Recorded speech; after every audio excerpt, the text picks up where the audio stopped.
All right, day one, we have become acquainted with hydration and the importance of tracking our water intake to ensure we aren't hitting across the first barrier to weight loss, which is fatigue.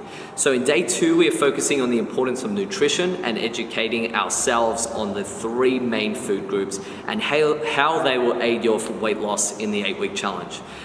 So the three macro groups we're going to cover are proteins, fats, and carbohydrates. So when we talk about proteins, we're referring to the macro that we focus the most amount of attention on to ensure lean body mass is not lost and the body is stimulated to maintain or even build muscle, which is pretty cool.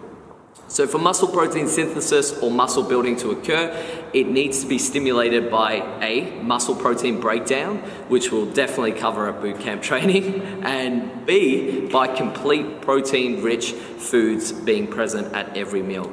So as a side note, protein also aids in a healthy immune system as well as building a strong lean body. So there are many myths surrounding the amount of protein required for MPS to occur. In several studies, it was actually found that 20 grams of protein gives a near maximal increase in MPS after lower body resistance training. However, it's actually going up a further to 40 grams results in approximately 10 to 20% higher MPS rates. I personally shoot for about 30 to 40 grams of protein as a baseline. Some examples of protein-rich foods include beef mince, steak, chicken breast, tuna, whitefish, tofu, chickpeas, lentils, and turkey mince. So now onto the second macro group, which is fats.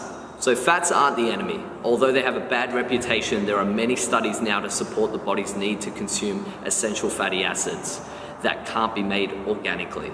These need to be consumed from dietary sources, which ensures healthy hormonal balance. So some examples of these include eggs, oily fish, which includes salmon and barramundi, avocado nuts, flaxseed oil, coconut and extra virgin oil, also almond butter and natural peanut butter.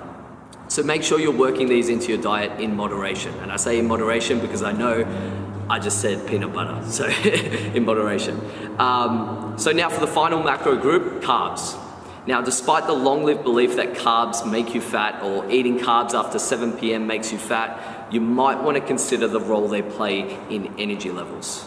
I think it's really important for you to know to get the maximal benefit out of your workout in terms of weight loss and muscle gain, you need to be supplementing your body with the energy sources that it needs, and that comes through your carbohydrates. So if you want your ideal body, work in carbs as well, but make sure it's in moderation. Just to go over some examples of that, you got your sweet potato, rice, rolled oats, rice crackers, mixed berries. They're all examples of clean carbohydrates.